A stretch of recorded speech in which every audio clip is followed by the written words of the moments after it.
This channel does not promote any violent, harmful, or illegal activities. All content provided by this channel is meant for an educational purpose only. আমরা জানি যে এই রাজ্য সরকারের আমলে যাদের নিয়োগ হয়েছে তাদের চাকরি কতটা সুরক্ষিত, এটা খুব বড় একটা প্রশ্ন ছিল।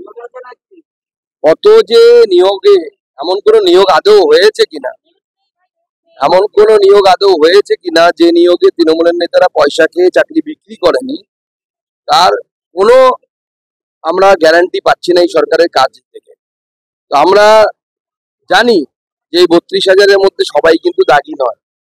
কিছু মানুষ হয়তো পয়সা দিয়ে অবৈধভাবে হয়তো চাকরি নিয়েছে, কিন্তু সবাই কিন্তু দাগি নয়। স্বাভাবিকভাবে কিছু মানুষের ভুলের জন্য, অর্থাৎ তৃণমূল কংগ্রেসের ভুলের জন্য এই 32,000-এর জীবন কি হবে ভগবান জানে, এবং ভগবানের হাতে বা কোর্টের হাতে।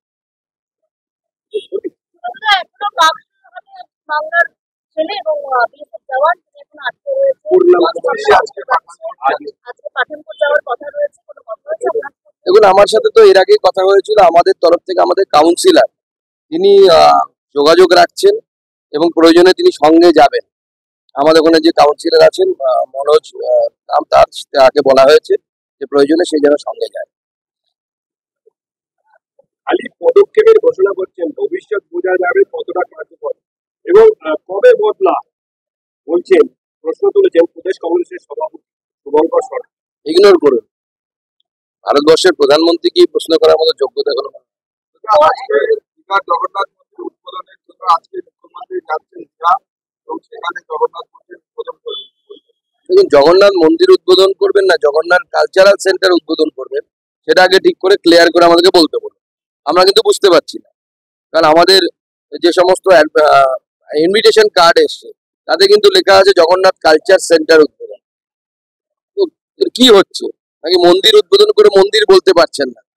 তাদেরকে খুশি করার জন্য কি মন্দির উদ্বোধন করছেন, মুখে বলছেন, ওনার লোকেরা পোস্টার লাগিয়েছে পার্টি থেকে, অথচ আপনি সরকারিভাবে কাগজ দিচ্ছেন বা চিঠি দিচ্ছেন, বলছেন যে জগন্নাথ কালচারাল সেন্টার। তার মানে কি মন্দিরকে মন্দির রাখতে চাইছেন না মাননীয় মুখ্যমন্ত্রী আগামী দিনে? ওখানে কালচারাল কিছু হবে, ওডিসি নৃত্য হবে, এই ধরনের কিছু হবে না কি হবে আমরা বুঝতে পারছি না। বলছে পরমাণু হামলা, মানে পাকিস্তানের রেলমন্ত্রী হানিফ আব্বাসীর দাবি পরমাণু হামলা হবে, জল বন্ধ করলে পরমাণু হামলা। ট্রেনই চালাতে পারে না, ভারতের ট্রেন দেখে যেতে বলুন, বন্দে ভারত একবার দেখে যেতে বলুন। যারা ট্রেনই চালাতে পারে না তার পরমাণু বোমের কথা বলছে। সাপ ধরতে পারে না, হেলে ধরতে পারে না, ধরতে যাচ্ছে, কেউটে ধরতে যাচ্ছে, সেই হচ্ছে অবস্থা। শেষ করো। দেখুন, আমি সেই দিন মুর্শিদাবাদের সেই ভাঙা মন্দির, সেই মন্দিরে যাব, সেখানে গিয়ে সেই মন্দিরে মূর্তি পুনঃপ্রতিষ্ঠা করে আমি ওখানে সাধারণ মানুষের সাথে সেই মন্দির, যে মন্দির ভাঙা হয়েছে ইসলামিক জিহাদিদের দ্বারা, সেই মন্দির আবার মূর্তি প্রতিষ্ঠা করে সেই মন্দির চালু।